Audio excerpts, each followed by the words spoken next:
Hi guys, welcome back to my YouTube channel. So I'm Len with B, and today we'll be talking about second law of thermodynamics. But before we get right into our calculations, please, if you are just stumbling on this video, please kindly hit the subscribe button. Make sure you like, share, comment, and if you're a subscriber, thank you so much for subscribing. But don't forget to like, comment, and share. So let's get right into what we have for today. So second law of thermodynamics, that's what we are dealing with, and we'll be dealing with the calculations that are related to second law of thermodynamics. So let's just try to know the key concepts, the basic, the rudiments of second law before we move into the calculations. So second law of thermodynamics states that in any natural process, the total entropy, that is measure of randomness or disorder, will either increase or remain constant. So what they're just trying to tell us is that in a natural process, that entropy can either remain constant or increase, that it cannot decrease. That's just what the law is trying to mention to us, that in any natural process, the total entropy, that is the randomness or disorder in a system, will either increase or remain constant. It cannot decrease. So the formulation of the law, how did the law come about?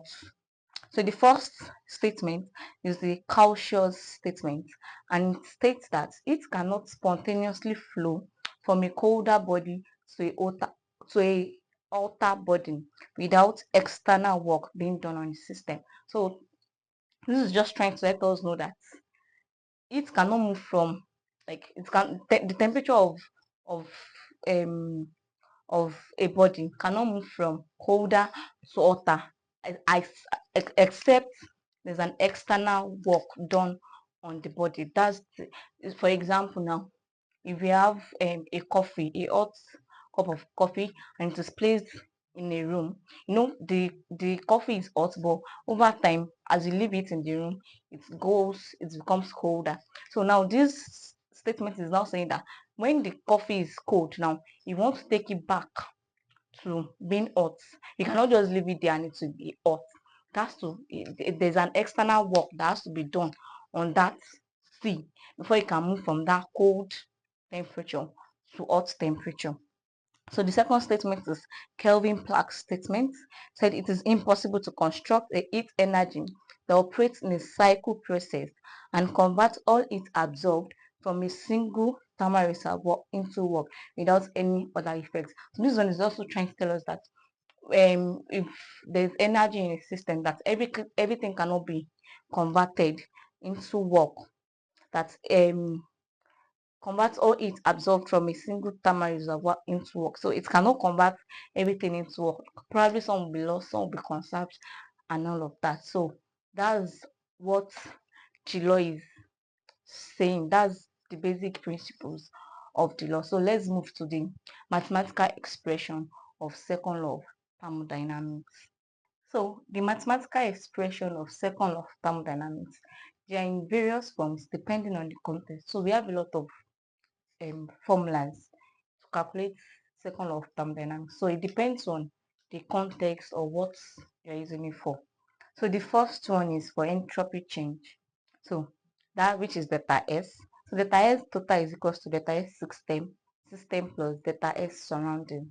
And the second one for entropy change for a system. Delta S, this is the general formula.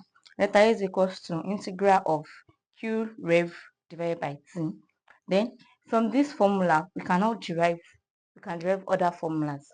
So it was then derived from this equation. An entropy change for a substance undergoing a temperature change T1 to T2 at constant or at constant pressure. So this is the formula for calculating if it is a system or a substance, if it's a change in substance, and like the change has a temperature change. This is the formula that we are going to use, and if it is having constant pressure. So these are our delta S, which is the entropy change. This is m dot, and that's our mass flow rate. This is Cp, that's the specific heat capacity. Then our in T2 divided by T1, temperature final and temperature initial. So our delta S is the entropy change in kilojoule per kilogram or kilojoule per second per kilogram. So the reason why there is two units is that if this our mass, if it is in mass flow rate, then our unit will be kilojoule per second per Kelvin. But if the mass is just mass, then it will be kilojoule per kilogram. So let's move on. Our m dots, it should be m dots, is the mass flow rate of the substance, which is in kilojoule per seconds. So this should be kilojoule per Kelvin. Kilojoule Kelvin, not.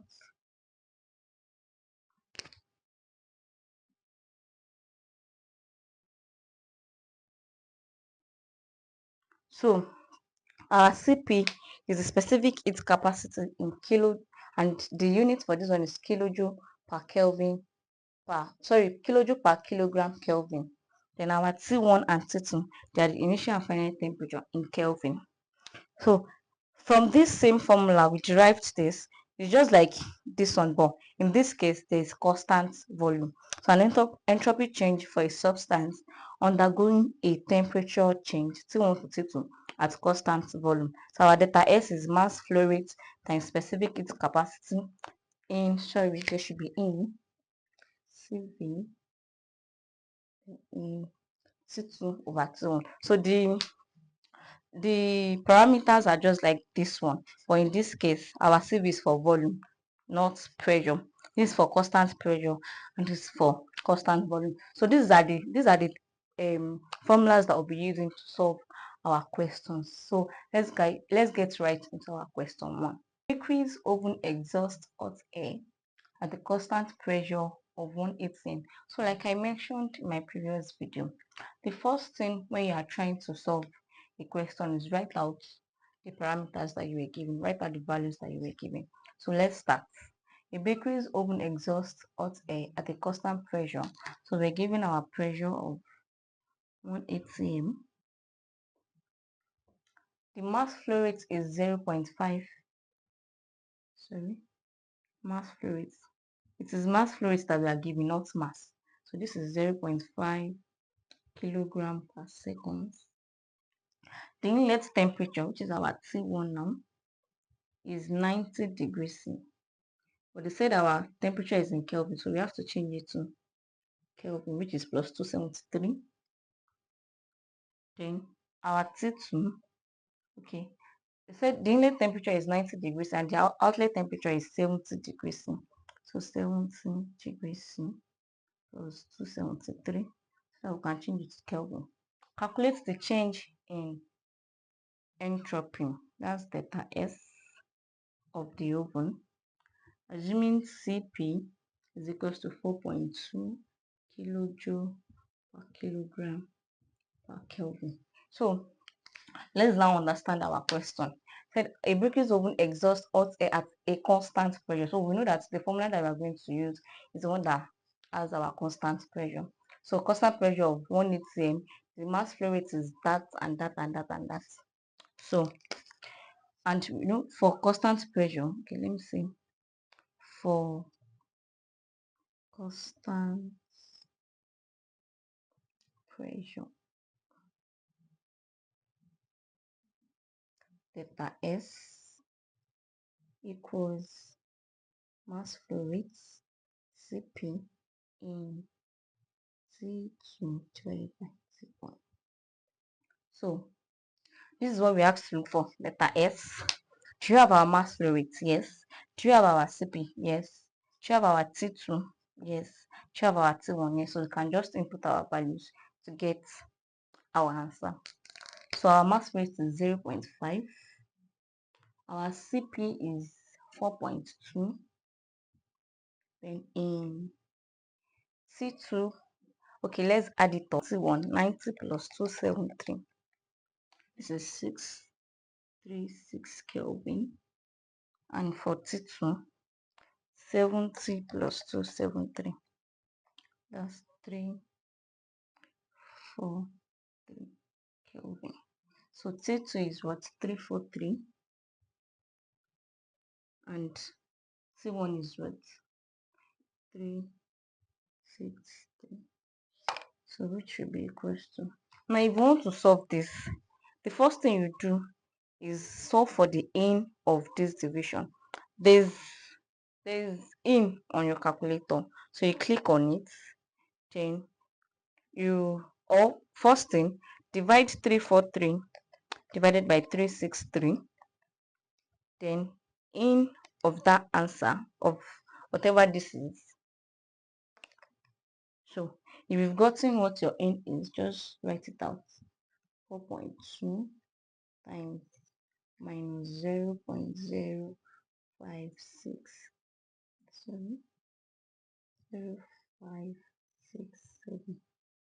So you multiply it all together. So our final answer is minus 0.119 kilojoule per Kelvin per second. The reason why it's having per seconds is because our mass is mass flow rate. Yeah, so we've gotten our answer for theta F. So let's move to the second question.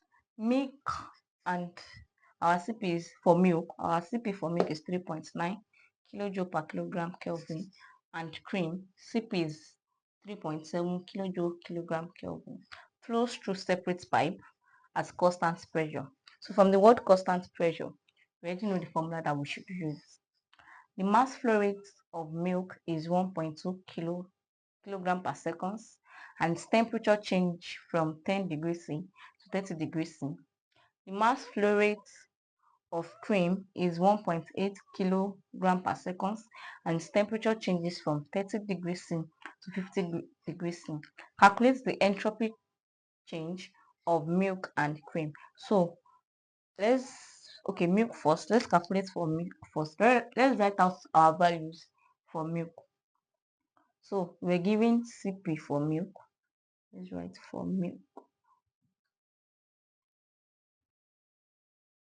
Our CP is equal 3.9.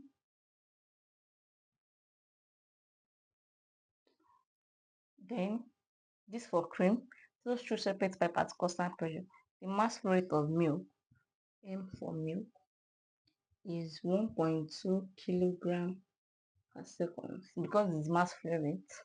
And its temperature changes from, so our T1 is 10 degrees C plus 273.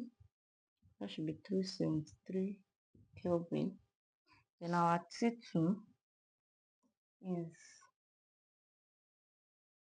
30 degrees C plus 273.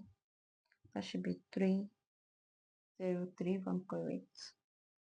Yes, 303 Kelvin. So this should be 283. 283 Kelvin. So we can calculate for our data S like that, which is M CP in C2 divided by C1. So our M is what? 1.2. CP is what? 3.9. Then in what's our T2? 303. What's our 283? So which is equal.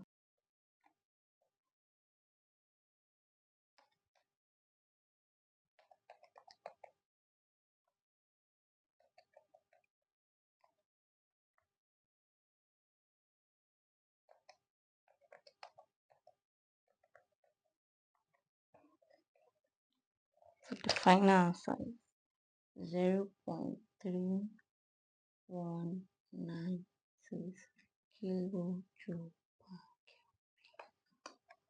So that's for milk. Let's calculate for cream. What are the values that we're given for cream? For cream, we have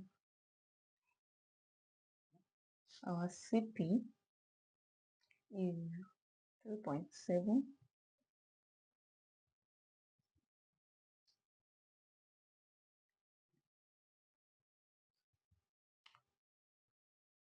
Then The mass rate of cream is 1.8. So this should be then per seconds because we're given mass flow rate. Then T1 is 30 plus 273, which should be 303 Kelvin. Then T2, which is 50 plus 273, that should be 323 Kelvin. So you can calculate our delta S now, which is M CP in T2 by T4, which is, what's our M now? 1.8. What's CP? 3.7. Then E. What's T2? 323. C1 303. Then what will our final answer be?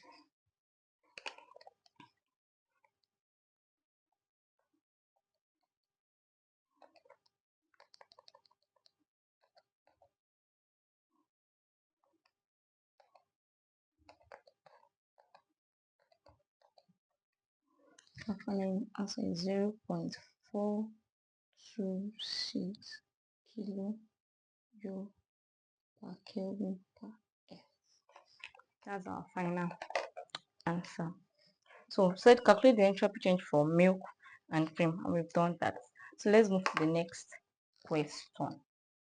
Coffee, and they gave us the specific heat capacity of coffee, and tea, I think was for tea too, flows through separate pipes at constant pressure. That this is also at constant pressure. The mass flow rate of coffee is 0.8 and its temperature changes from 80 to 60 degrees C. The mass flow rate of tea is 1.2 kJ per second and its temperature changes from 60 degrees C to 40 degrees C. Calculate the total entropy change of the system.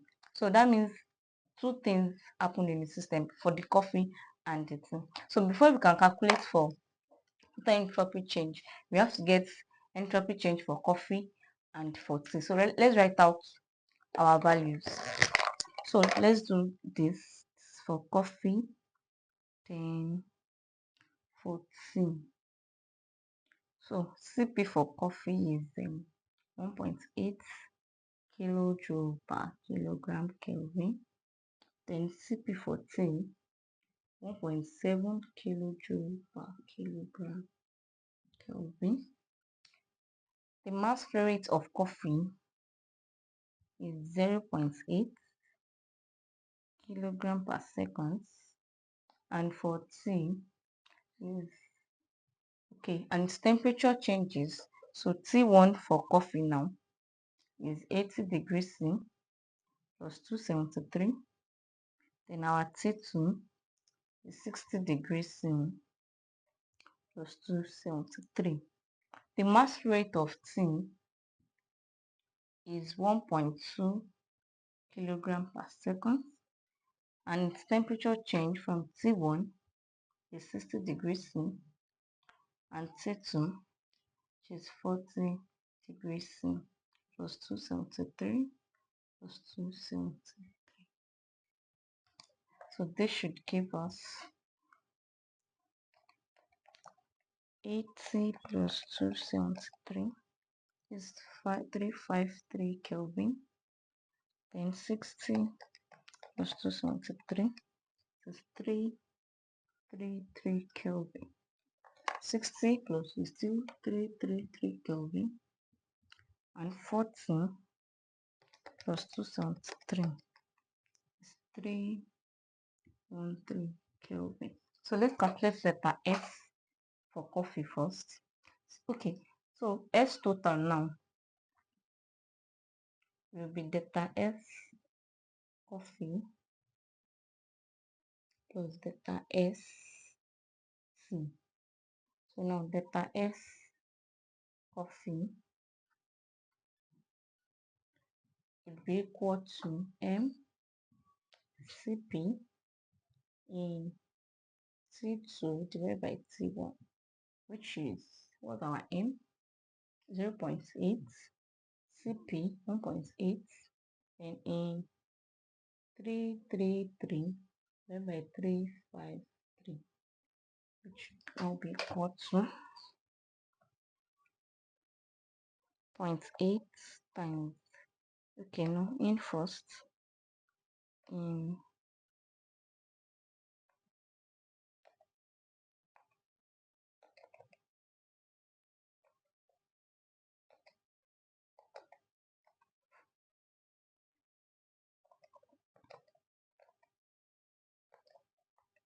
this is giving me minus 0.084 kilojoule per Kelvin per S.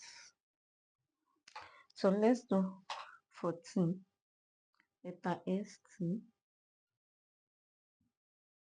M CP T1.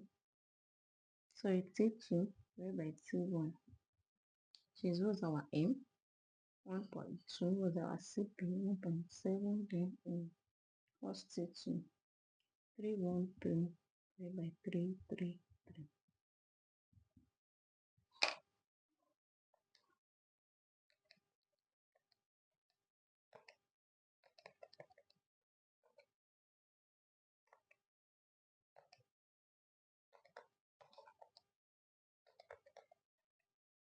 So this is minus 0.126 kilojoule per Kelvin. So now you can now say our delta S, which is delta S coffee plus delta ST. So this is equals to minus 0.084 plus minus 0.126.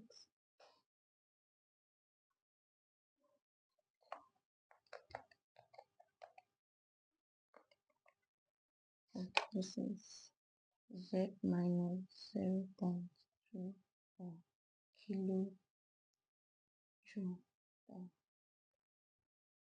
K second. So this was all we did to calculate the total. Our total is going to be the coffee plus the tea. So we calculated for the coffee, calculated for the tea, then added it together. So let's move to our next question.